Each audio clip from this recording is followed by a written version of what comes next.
안녕하세요. 남가주 다음 세대 지키기 대표 이진아 전도사입니다. 오늘은 오렌지 카운티 교육구의 모든 운영을 총책임지는 슈퍼인텐던트의 후보로 나오시는 닥터 스테판을 모시고 인터뷰를 하는 시간을 가지게 되었습니다. 슈퍼인텐던트의 중요성은 아마 많은 부모님들께서 이미 아시리라 생각됩니다. 우리 자녀들의 공립학교 교육에 가장 큰 영향력을 행사하는 기관이 이 지역 학교 지구 로코 스쿨 디스트릭이라고 하죠. 그리고 지역학교위원회 스쿨 보드인데요. 오늘 이 시간을 통해서 교육감 슈퍼인텐던트라고 하죠. 슈퍼인텐던트는 이 교육구의 스쿨 보드 멤버를 이끌고 일상 업무의 실질적인 총책임을 지는 자리이기 때문에 가장 중요한 자리이며 우리 자녀 교육에 아주 큰 영향을 주는 분이라고 말할 수 있습니다. 자, 그럼 이 시간에는 한번 닥터 스테판을 만나보실까요? Hello, Dr. Stefan. Nice meeting with you. Nice meeting you too. Thank you for having me. Thank you for having this interview with me. So could you talk about a little bit about yourself? Sure.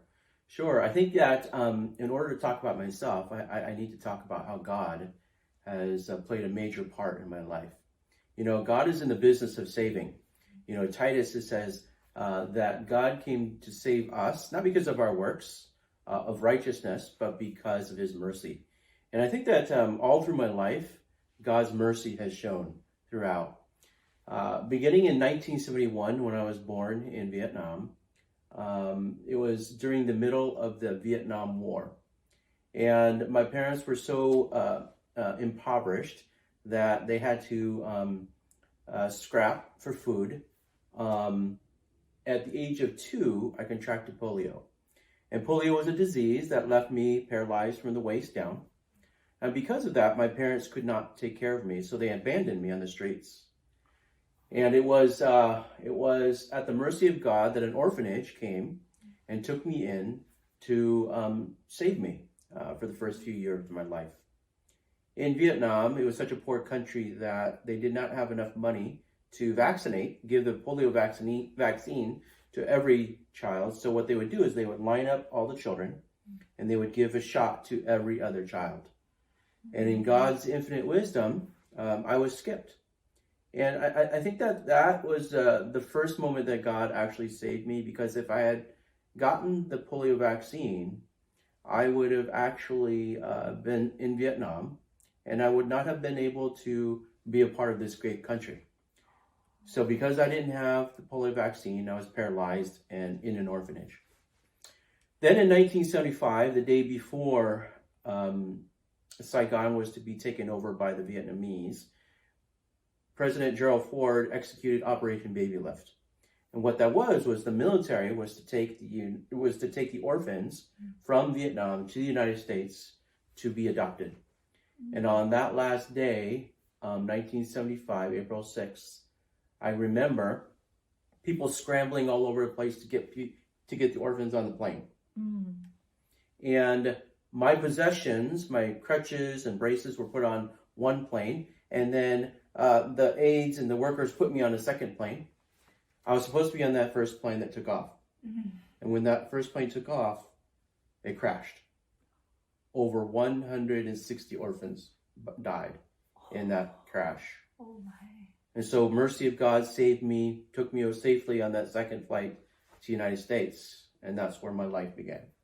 Wow, that's an amazing testimony. Yeah. So how has God worked in your life? Yeah, God has worked all throughout my life. When I was brought to the United States, I was adopted into a family of 12. So I had 11 brothers and sisters. And I remember that my Judy and Gregory Bean gave me a new name, Stefan Bean. And that symbolized a new life for me. And God allowed me to struggle in the beginning. In elementary school with a disability, not being able to speak English, I struggled a lot in elementary school. So my adopted parents took me from elementary school, public school, put me into private school in 4th grade, a Christian private school, and that's where I found God. God came into my life in 4th grade I accepted him in 4th grade.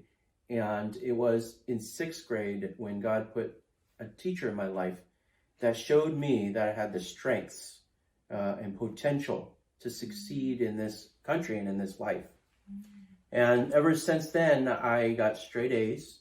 And I was asked to speak when I was 14 years old in front of 15,000 youths and people in Washington, D.C. About my disability and to be a voice for the voiceless. And then after that, I went to USC, where I met the love of my life. And God brought, I had prayed for 2 things to God. 1, a beautiful bride, and 2, that I would be able to walk. And so God answered that first prayer when I met Janet in college at USC. And after I met Janet, we got married in 2000, had 4 kids of our own. The doctor said I would not be able to walk ever. Ever have kids because I couldn't walk. And so the doctors were wrong because God gave me 4 kids. And then after that, God just showed me that he answered the second prayer, which is that he helped me to walk spiritually. Maybe not walk physically, but he helped me walk spiritually. And so he answered both of my prayers. That is amazing. Wow, that's good. So why do you think God has brought you in education? Yeah, I think God has brought me into education to make a difference in the lives of our children. I struggled as a student, as I said, and I knew what it felt like to struggle. But I also knew that when a teacher knew the strengths in me, what I could do, and the potential that I had, and so God brought me into education to not only learn that about myself, but to help others learn it as well. That whatever the challenges, no matter what disability you have, no matter what challenges you are faced with, that you can overcome them, and you can be very successful. God allowed me to graduate from USC, get my master's degree. He helped me to get my doctorate degree. And all of those successes were because he taught me in education that I can overcome, the trials of the world. And that's why I'm in education. That's why I'm a leader in education, because I feel that I want to empower our kids to dream and succeed. Yes, wow. So why are you running for Orange County Superintendent of Schools?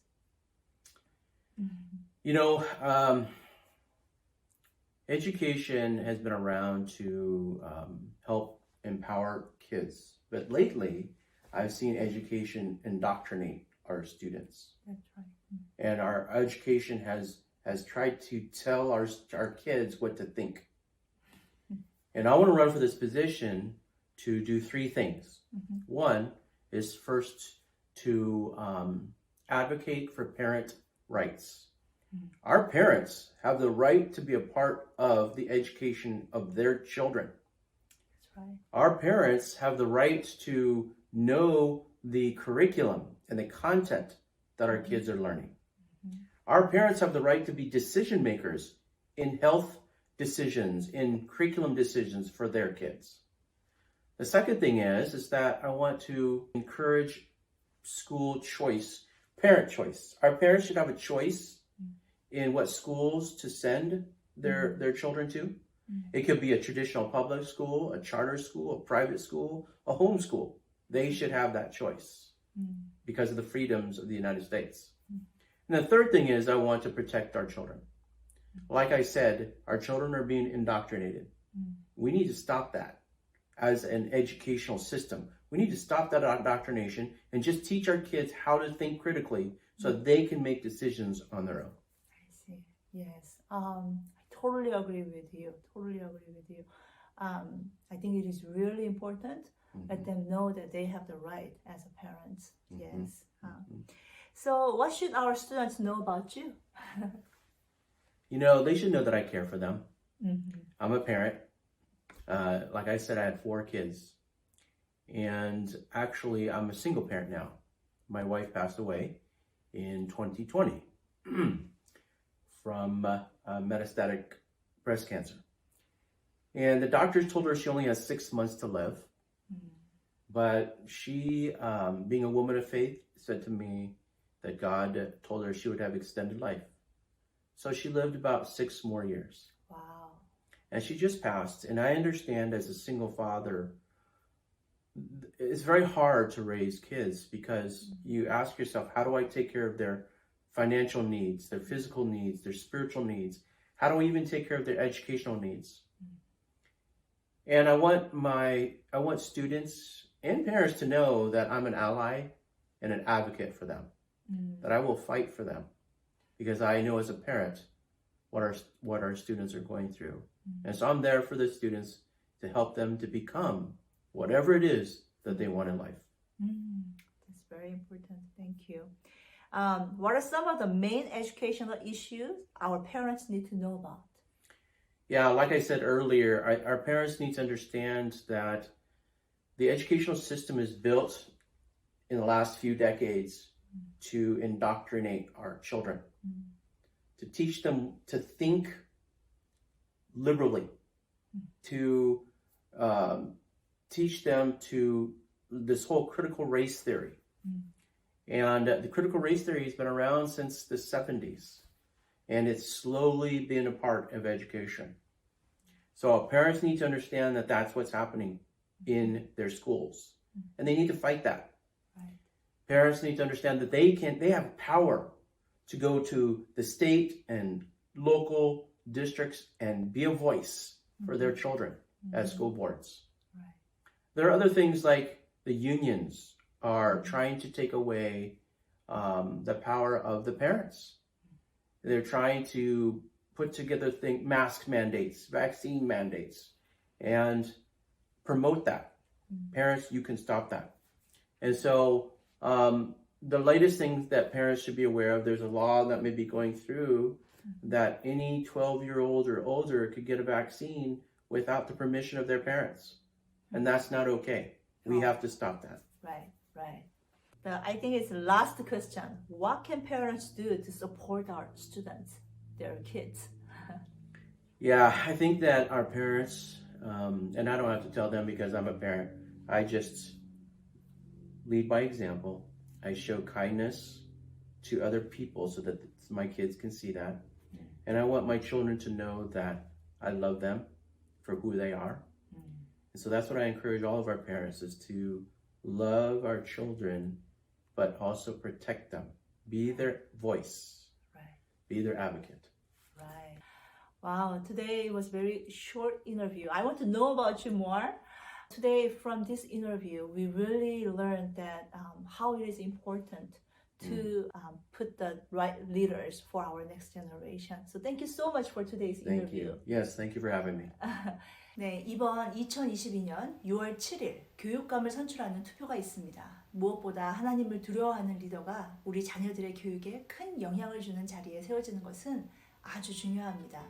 부모님의 권리를 찾기 위해, 해로운 성교육에서 우리 자녀를 지키기 위해, 그리고 캘리포니아의 교육 시스템을 다시 제자리로 찾기 위해 오렌지 카운티에 사시는 모든 부모님들께서는 한 표를 꼭 행사하시기를 부탁드립니다. 감사합니다. Thank you so much. Thank you.